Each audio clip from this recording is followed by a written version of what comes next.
So today we are going to start our new lesson, and from the picture itself we can see that it's about something related to the elephant, a banana tree, and in the background we can see raindrops. So it will be interesting to read about the connection between these three things. So hello, it's me, Apu the elephant. Now we know the name of the elephant, and he definitely wants to eat the bananas. Chapter 9 of your EVS book. It's raining. It would be interesting to read about the connection between the elephant Apu and the banana tree. Apu ate bananas. Apu likes bananas very much. He plucks and eats bananas from the trees every day. One day, he saw that the banana trees were drooping. It had not rained for a long time. Appu को जो था बनाना बहुत ही पसंद थे और वो अक्सर केले के पेड़ से केले तोड़कर खाता रहता था। एक दिन उसने देखा कि बनाना के जो पेड़ थे, बनाना ट्रीज, वो सूख रहे थे क्योंकि काफ़ी टाइम से बारिश नहीं हुई थी। और चलिए आगे पढ़ते हैं पहले। I must get water in my trunk, said Apu. He started walking towards the river. Apu drank water till he was happy. He bathed his body with his trunk. उसने सोचा कि मुझे अपनी ट्रंक में सूंड में पानी भरकर लेके आना चाहिए, और वो किसकी तरफ चल पड़ा? नदी की तरफ। अपू ने वहाँ जाकर खूब पानी पिया और अपनी सूंड में पानी भरकर अपने ऊपर डाला, नहाया, और वहाँ पर काफ़ी खुश था वो। Then he carried water in his trunk and poured it on the banana trees. As soon as the banana trees got water, they came alive. Apu said, "From now on, I will get water for you every day.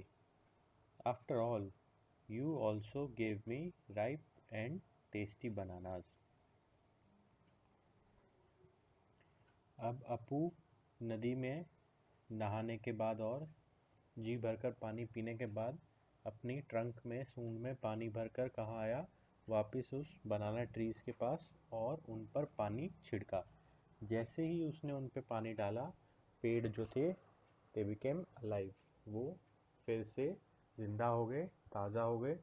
और अप्पू ने क्या कहा कि अब से वो उनके लिए रोज़ पानी लेकर आएगा, क्योंकि वो बदले में उसे क्या देते थे? पके हुए टेस्टी बनानास। अब लेसन में, कहानी में पढ़ने में ये इंटरेस्टिंग लगता है, लेकिन क्या रियलिटी में ऐसा होता है कि एलिफेंट जाके बनाना के पेड़ में पानी देता है और उसके बाद उसके जो बनाना है उनके पकने का वेट करता है और फिर उनको खाता है? क्या ये काम एलिफेंट का है? Well, I have a few questions in my mind. ऐसे ही कुछ क्वेश्चंस मेरे दिमाग में आ रहे हैं जो कि मैं आपके साथ शेयर करता हूँ। Question number 1, elephants don't water plants and trees, then where do they get water from? अभी मैंने बताया आपको कि हाथी का काम नहीं है पेड़ पौधों में पानी देने का, तो फिर उन्हें पानी मिलता कहाँ से है? Question number 2, what causes rain? Question number 3, what all do the clouds do? बारिश कौन लेकर आता है, या बारिश क्यों होती है, और बादलों का इसमें क्या रोल रहता है? When and what do we see after rainfall? बारिश के बाद हमें क्या दिखाई देता है? इन्हीं कुछ क्वेश्चंस का आंसर अब हम देखेंगे। What causes rain and role of clouds in it? एक पिक्चर के थ्रू हम इसको अंडरस्टैंड करने की कोशिश करेंगे। ये है हमारा एक सिंपल वाटर साइकिल। ठीक है, वाटर साइकिल, साइकिल वर्ड से मतलब ये अपने आप को रिपीट करता रहता है। जैसे कि पानी जो ओशियंस में है वो क्या होगा, इवेपोरेट होगा। इवेपोरेट होने के बाद वो कहाँ जाएगा, क्लाउड्स में हमें दिखाई दे रहा है। वेपर्स के फॉर्म में लिक्विड से वो गर्म होकर क्या बन गया, भाप बन गया और ऊपर की तरफ उठेगा। तो धीरे धीरे जब बहुत सारे tiny particles of vapors get collected, they take the shape of clouds, and when they become very heavy, as we can see in the right side, the darker clouds, black clouds, they let the tiny vapors fall back on earth in the shape of rain. जब ये evaporation से पानी water vapours में convert होता है और ऊपर जाकर इकट्ठा हो जाता है, एक्यूमुलेट हो जाता है, तो क्या बनते हैं, बादल बनते हैं। और जब ऐसे बादल वेपर्स से भर जाते हैं, बहुत हैवी हो जाते हैं, तो ये बर्फ़ यानी स्नो और बारिश के फॉर्म में वापस हमें अर्थ पर मिल जाते हैं। जैसे कि हमें राइट साइड के जो क्लाउड्स हैं वो दिख रहा है डार्क कलर के, उनमें से रेन ड्रॉप्स भी हमें दिखाई दे रही हैं क्योंकि वो वेपर्स से बहुत भर गए हैं और हैवी हो गए हैं। तो इस तरह से ये साइकिल हमेशा चलती रहती है। अब इसके बारे में कुछ इंटरेस्टिंग फैक्ट्स और डेफिनेशन मैंने साइड में लिखी हैं, उनको देख लेते हैं। Evaporation, the process of changing from a liquid to a vapour. Evaporation का मतलब क्या होता है, लिक्विड से वेपर में चेंज होना, गैस में चेंज होना। Vapour, tiny particles of a liquid और सॉलिड इन गैस। किसी भी लिक्विड या सॉलिड की जब गैस में पार्टिकल्स चेंज हो जाते हैं तो उनको हम कहते हैं वेपर। इसका एक बहुत सिंपल और इजी एग्जांपल जो सबके घर में मिल सकता है देखने को, जब चाय बनती है या हम पानी बॉईल करते हैं तो उसके ऊपर आप एक कवर रख दीजिए और आप देखेंगे कि पानी जब बॉईल हो रहा है तो उसमें से आपको भाप बनती हुई दिखाई देगी और वो कवर पर जाकर ऊपर टकराएंगी। जब हम कुछ देर बाद कवर को उठाते हैं तो उस पर हमें क्या दिखाई देती हैं, पानी की ड्रॉप्स बनी हुई दिखाई देंगी। ठीक है, तो सेम सिस्टम हमारा क्या है, वाटर साइकिल में भी है। ऐसे ही जो ग्राउंड पे वाटर होता है वो इवेपोरेट होके क्लाउड्स की फॉर्म में ऊपर चला जाता है और जब वो क्लाउड्स बहुत हैवी हो जाते हैं तो वो रेन की फॉर्म में उसको वापस नीचे ग्राउंड पर भेज देते हैं। On average, a drop of water spends an average of 8 days in the atmosphere before falling back down to earth.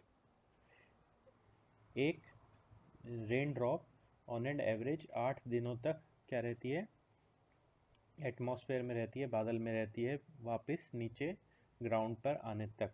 जो पानी नीचे से इवेपोरेट होकर ऊपर क्लाउड में गया वो ऑन एंड एवरेज 8 दिनों तक बादल के अंदर रहता है और उसके बाद कहीं ना कहीं रेन के फॉर्म में नीचे वापस आता है।